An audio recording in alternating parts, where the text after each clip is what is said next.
What is the scariest story you know that is 100% true?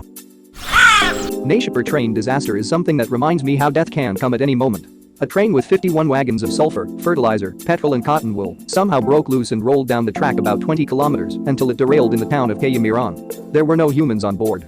Chemical leaks ensued, and authorities tried to extinguish whatever fires broke out.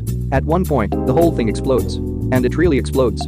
The whole town of Kayam is literally demolished, 3 nearby towns are badly damaged, and it was heard 70 kilometers away. The wreckage continued to explode for several days after. Around 300 people died and more than that injured. An earthquake of 3.6 on Richter scale was produced. I would call it creepy more than scary, but my mom's friend had a small house and lived alone. She noticed weird things.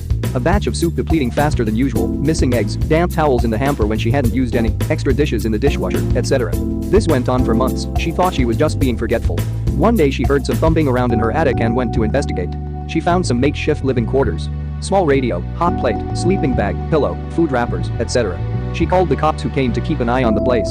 They ended up catching a homeless man climbing a tree, trying to sneak into her attic window. He had been doing this almost daily. He would wait for her to go to work, then go downstairs and help himself to food and amenities. The funny part about this story is they got to know each other throughout the ordeal, and the guy was actually very respectful, just down on his luck. She didn't press charges, instead, let him move in, helped him get a job, and he lived in the attic until he got back on his feet. Creepy shit with a happy ending. My friend's boss bought an Audi A4 convertible, back when they were new and interesting. One of the talking points was the pop-up roll hoops that were hidden unless you rolled it. A few months after buying it, he got to test those roll hoops out as he lost control and skidded down a steep bank about 10 meters, 35 feet deep. The roll hoops did their job, and he survived with just cuts and scratches from the bushes he plowed through. The car ended up the right way up and he got out, walked back up the bank to the side of the road, then got on the phone to the police to report the accident. While he was standing there, a driver from a car that had seen the accident came over to speak to him. Approaching from behind, the other driver asked if he was okay.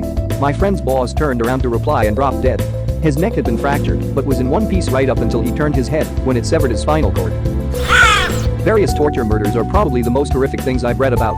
Junko Furuta, who was a perfectly normal girl until she was kidnapped off the street by a gang for no reason, purely wrong place, wrong time, according to Japanese sources, and unimaginably raped and tortured to death over 44 days. Kiki Camarena, a DEA agent in Mexico who was kidnapped by the Guadalajara cartel and tortured to death over about 3 days. His story is the central focus of the show Narcos Mexico, but from what I've read, his death was even more brutal than what they make it out to be. A detail consistent in both is that they brought in a doctor to revive him numerous times when he got too close to death and keep him conscious so he couldn't pass out from the pain. Kelly Ann Bates, who was groomed from a young age by a scumbag who eventually killed her slowly over the course of about a month in their apartment. Her injuries were so horrific the jury of the guy's trial had to get counseling. For example, her eyes were missing and there were stab wounds in the sockets. Sylvia Likens, whose parents left her in the care of a woman who both personally and with the help of her children and their friends degraded, tortured, and killed over several months. The Hello Kitty murder in China, where a man and his about 13-year-old girlfriend kidnapped a prostitute who had supposedly stolen from him, even though sources say she had paid him back with interest, tortured her to death, and then stuffed her corpse into a Hello Kitty toy. Baby Brianna, a newborn whose mother, father, and uncle tortured and raped her from the second they brought her home from the hospital until the second she died. Baby P, a British toddler whose mother let her boyfriend torture him to death. His back was broken in his last days of life. Honestly, there are just so many horrifically on par with each other, you could list them all day. Sylvia Likens, I got sick just reading the name again. I was thinking of adding it here, but couldn't remember the last name. It was almost a relief after decades of the story sticking with me, and there was no way I could make myself go and look it up. Read it here and instantly I am sick. They mutilated that poor girl. They used her sister as a coercive threat. The caregiver not only encouraged her own children to torture Sylvia, but the neighborhood kids also came around and participated. Cops came to the house even. But the lack of punishment, the fact every participant paroled out and went on to become school teachers and ministers. I needed to make sure I had something right, and here is the basic wiki link. It doesn't go too much into the horrible details compared to other references, but I am now going to crawl in a hole for the next few weeks, stick to RO for a while, have a drink and enter recovery. Told this here before but once more. My friend had this neighbor who was a retired mechanic. They lived on some properties with large front lawns and long driveways. His neighbor had a couple derelict cars parked up near his garage that he took parts from occasionally. This neighbor of his started hearing noises while sitting in his living room, coming from his front yard. Every time he'd go to the window, there would be nothing there. He assumed it was a raccoon or a coyote or whatever. He kept hearing the noise, so he'd go outside to look around, but would find nothing. He'd put out traps and occasionally catch something, yet the noise persisted. Soon, he started claiming that he was hearing voices coming from the front yard, like whispering. He'd go outside and look around the perimeter of his property, but would find nothing. It was persistent, so he'd started calling the cops. Every time the cops came and looked around and would find nothing. So they told him he needed to stop calling them for this and perhaps get a security camera or whatever. So this guy thought he was losing his mind. One summer evening he couldn't sleep, so he went to the back patio to smoke a cigarette. Suddenly, he heard voices coming from the front of his house. He put his cig out and snuck around to the front and got there just in time to see the doors to his derelict conversion van silently shut. He ran back to the backyard and went inside his home and called the police to tell them what he had seen. The police arrived and approached Cold that is without lights, sirens, and when they approached the van, the doors swung open and a bunch of people ran out in every direction. Upon searching the van, the cops found syringes and paraphernalia and determined that people were shooting up in there. Before my dad died, he once told me a story from when he was in Vietnam in the 1960s. He told me about a mission where he and one other American with 5 CIDG strikers, South Vietnamese villagers turned fighters, were tasked to endless seismic ground sensors along a trail network deep in the jungle. He said they were about 2 days into the mission when he and 2 of the strikers split off from the main group to go watch a nearby trail intersection. He said the jungle was pretty quiet that day, just the sounds of birds and bugs and an occasional monkey. He said they had been watching the trail intersection for about 3 or 4 hours and were deciding on whether to move further down the trail or to turn back and link up with the rest of the patrol. Before leaving the cover of the brush, my dad said he checked the trail ahead of them one last time and prepared his men to move. Now here is where the story gets interesting, and he told this part with absolute dead seriousness. He said just as he started to step out onto the trail, he sees a light-skinned black Union cavalry soldier in full battle gear laying alongside the trail just shy of the intersection. My dad said the Union soldier had 2 pistols, a Spencer rifle and a short curved club at his hip. As my dad was trying to process what he was seeing, the soldier looked directly at him and smiled. Then the soldier slowly placed a finger up to his lips, as if to tell him to be silent, and then motioned my dad back off the trail. My dad said he signaled for his men to remain hidden, and he recalled that as he slipped back into the jungle on one side of the trail, the Union soldier did the same on his side of the trail. Less than 10 seconds later, he said the lead element of a group of NVA, North Vietnamese Army soldiers, walked right through the trail intersection some 30 feet away. My dad estimated that the group was comprised of some 70 to 80 soldiers equipped with automatic rifles, light machine guns, and rocket-propelled grenade launchers. He has no doubt that his entire team would have been wiped out on the spot. He said as soon as the enemy soldiers had passed, he and his team beat feet out of there as fast and as quietly as they could and rejoined with the rest of the patrol. He reported the enemy soldiers his team had encountered, but decided not to say anything about the soldier he had seen. My dad kept this secret for many years, only telling me just before he passed and earlier only telling his grandmother on her deathbed in the 1970s. He said when he told his grandmother, she smiled and without opening her eyes told him, "You saw old Red Tom." Red Tom was my great-great-grandfather. He was a half-black, half-Creek free man who was a scout for the Union Army during the Civil War and later served with the U.S. Cavalry in the American West. He was known for carrying 2 pistols, a Spencer rifle and a Creek war club into battle. I work at a max security prison, and we have several inmates who are severely mentally ill. The ones that self-harm wear a Fitbit kind of thing to monitor heart rate. If there is a change, we rush their room to stop whatever is happening. On top of this, we also do visual inspections. On one round, a co-worker was doing cell checks and noticed this particular inmate had blood on their face, but nothing came up on the monitors or anything. So he called to the inmates to ask if they were okay. The inmate had their eyes closed and just kept repeating, "It doesn't hurt." The inmate would not answer where the blood was from. We opened the cell to see what the situation was, and it turns out the inmate had plucked out both of their eyes, and they were laying on the floor. The inmate's HR monitor never alerted, and the inmate never screamed. Paramedics said the inmate's vitals were normal, and the inmate was fully responsive. When my aunt was about 16, she was working at a grocery store and had a boss in his mid-20s. One day he called the house and was begging her to sneak out and hang out with him. She was considering it because it was her boss and she didn't want to say no. My mom, who's 2 years younger than her, always gets these incredibly spot-on gut feelings. She had one that night and begged my aunt not to go out with him. Thankfully she listened to my mom and told him no, which made him really angry. He ended up going out that night and meeting another girl. He took her out to some cliffs and raped her and pushed her off. Somehow she lived through this and was able to get him sent to prison. I feel so sorry for that girl and so thankful for my mom and her gut feelings. Always trust your gut. Alright, so my preschool teacher, who also ended up somehow changing jobs and becoming my 11th grade English teacher, had a super interesting life. Her mother had some super famous book. Her father worked high up in the government, but enough about her family.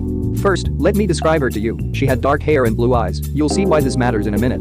She told this story every single year to the new students in her class. When she was younger, she was driving through Arizona on a 2-way road while her boyfriend at the time was following behind her on his motorcycle. For those who don't live in Arizona, certain stretches of it can be quite isolated and deserted. She said that they were on a long drive. It's been about 6 years since I was in her class, so details are fuzzy, but basically her and her boyfriend both knew the destination where they were heading by memory and eventually got separated by a few miles. A man who was behind her in a Volkswagen Beetle kept pulling up beside her into the other lane. No one was coming and motioning at her to pull over. She somewhat ignored him the first few times, but he kept doing it and began getting more frantic each time. She said that she believed that he spotted something wrong with her car, so she saw a parking lot off the road for a deserted gas station and pulled over. Once pulled over, she said that she instantly got an eerie feeling. The man was suspicious and kept telling her that he saw something wrong with her headlight and insisted she get out of the car so he could show her what he meant. Her boyfriend, who was a few miles behind her, eventually caught up and spotted her car at the sketchy gas station. Right as she was out of the car, her boyfriend began to pull in. As he did that, this man got into his car and sped off like his life depended on it. They later were able to identify that the man was Ted Bundy. She said she cannot imagine what would have happened to her if her boyfriend had been even another 3 miles behind her on the road. Ed Kemper murdered college women because his mother worked at a college and he claimed he wanted to destroy everything she loved. Then, he murdered his mother and decapitated her, raped her head and her body, set her head on a shelf and screamed at it for hours. That is the part that terrifies me. Then he murdered her best friend and turned himself in. Relaying the whole story in detail, crying. Not as scary as some of the stories here, but I was pretty horrified when my dad told me the story. There are some really big houses in the woods in my hometown. One of the owners went out drinking with his buddies and realized he forgot the key to the gate when he got home. So he decided to just climb the gate. While climbing in his drunken state, he slips and his leg gets pierced by one of the spikes on the gate. He was hanging there but too afraid to call for his wife. Since he was sure she would just open the automatic gate from inside the house, and since it was one of those gates that slides to the side, it would just rip his leg off if she did. He was hanging there the entire night until his wife woke up, saw him and called the fire department. My dad, who is one of the firefighters that showed up, said they had to saw the spike to get him off. Just imagine hanging from your own gate all night not being able to call for help. In the late 90s I was about 5, my little brother was 1, and older brother was about 9. We used to get our drinking water from the grocery store by filling up those giant 10-gallon jugs. My mom, being by herself to fill up the 2 jugs of water, decided to pull the car right up to the water filling machine in front of the grocery store. All us kids were in the car and it was summer, so my mom left the car running, assuming it was gonna be quick. My older brother gets out and begs my mom for money to go into the store to buy chips. She gives in and lets him go. I decide I want to go too, so I unbuckle myself from my booster seat and turn and unbuckle my baby brother and take him with me. When we come back out from the store, my mom is in tears. Turns out our car had been stolen while my mom had her back turned. They found our car on the side of the road a few days later, like 50 miles away. Till this day I wonder what would have happened if I had decided not to get out or not to grab my baby brother. Would the guy have just decided not to steal the car? Would we both be dead? My mom still thanks me for taking my baby brother with me. A female friend in college disappeared from a party at another university in the city town 25-ish miles north of our school. She had arrived with another friend who I believe had driven. At some point she split off to play cornhole or something and was later inexplicably gone. Phone calls went to voicemail, police were called, but she was simply missing. About 10 days later she was found by a homeless man who witnessed her crawling up to a bus stop in the city, begging for help. She had broken a leg and an arm and was in very bad shape. At the quite large party, she had her drink secretly drugged and was then led off by a group of men into their vehicle. She was taken to an apartment where she was drugged, repeatedly raped, and locked in a small room in between with a bucket to use as a bathroom. At one point after being injected with heroin and raped, she somehow managed to convince one of her captors to allow her to use the actual bathroom to clean herself up. This bathroom had a small window to the outside, and with the shower running, she managed to squeeze out and fell from the 3rd story into a large hedge bush. From there she crawled from the apartment complex to the road and bus stop, where the homeless man saw her and called police. Many cars stopped upon seeing her, making her captives unable to recapture her. 3 men were later arrested for the crime after surveillance cameras allowed police to locate the apartment which she jumped from. She returned to our university almost 2 years later, graduated, and became a nurse. She was obviously traumatized, never partied again, carried a gun everywhere she could, and somehow moved on with life. It was a terrifying tale none of us ever forgot. She was an 18-year-old freshman when the incident happened. Have you heard of the Nazi so bad that other Nazis, in particular fellow SS Nazis, constantly tried to get him and his unit disbanded and arrested? No, well, his name was Oskar Derlunger, and his unit was nicknamed the Black Hunters or the Derlunger Brigade. Oskar Derlunger was an early adopter of the Nazi Party. He had been thrown in jail before for being a pedophile. Eventually, when World War II broke out and healthy ideal Germans were dying in droves on the Eastern Front, Oskar's old pal Heinrich Himmler, head of the SS, granted him a command of a unit made up originally of German poachers and eventually German criminals being held in civilian jails camps and military criminals. His unit was essentially designated as a rearguard unit meant to hunt down enemy partisans, or in most cases civilians in occupied countries. Oskar Derlunger SS unit was responsible for many atrocities. Some atrocities so barbaric and bad other SS units reported him and his unit for atrocities. A few examples, which have been popularized in film, include taking an entire village in Belarus and putting them in a church, locking the doors, and setting the church ablaze. Anyone who tried to escape was shot by machine guns and rifles. This unit raped, tortured, and murdered its way through Eastern and Central Europe. During the Warsaw Uprising, they were sent to help squelch the uprising. One of their atrocities committed was going into a children's hospital, telling the nurses and staff that they were there to secure the church. Okay. Once the church was secured, they raped the female staff and some of the wounded and sick female children victims, and then went around shooting everyone. If anyone was found to have survived, they were bayoneted. These guys were so horrible that other Nazis looked down their noses at them and constantly filed complaints and reports against them, but with no real success. Thankfully, by the end of the war, this unit was destroyed, and its leaders and criminal soldiers were hunted down like rabid animals. 100% true as it happened to me. It's probably more spooky than scary. I'll let you be the judge. Many years ago, before there were cell phones, we had these things called pagers strapped to our hips. Someone would page you with their phone number, and you would call them back when you got to a phone. As an on-call technician working in the audio-visual field, my pager would go off all the freaking time. Like most people who use pagers, our clients knew that if you followed up your number with a 911, that would indicate to the technician to stop what they were doing and call right away. Although I was always busy, I rarely if ever got 911s. One afternoon traveling from Orlando to St. Petersburg via Interstate 4, my pager goes off with a number I don't recognize, followed by the 911. I find the first exit and pull into a little truck stop looking place outside of Plant City to use the payphone. This takes maybe 3 minutes tops. I walk in, ask for some change and head to the wall where there are 4 payphones to choose from. I pop my quarter in and dial the number displayed on my trusty pager. It rings and rings and rings and rings. I'm thinking to myself, what the fuck, who would page me with a 911 and not answer their phone? It's just about then that I notice another ringing sound in addition to the one in my ear. I pull the handset from my ear and 2 phones over on the wall. Another payphone is ringing, but with an incoming call. I hang up the handset and the ringing stops on the other phone. I walk a few paces over, pick up the handset and look at the phone number printed above the buttons. I look at the number on my pager. I look at the number on the phone. I look at the number on my pager again. I look at the phone again, except for the 911, they are identical.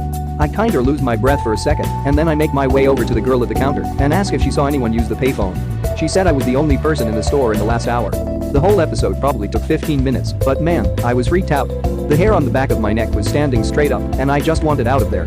I get about 10 miles down the highway and come upon a scene that looked like a bomb went off. 4-car pileup involving a tractor-trailer hauling a load of steel that had come loose, state troopers and paramedics just arriving. I pulled over to the side and helped the best I could, but it was all pretty much over once it began.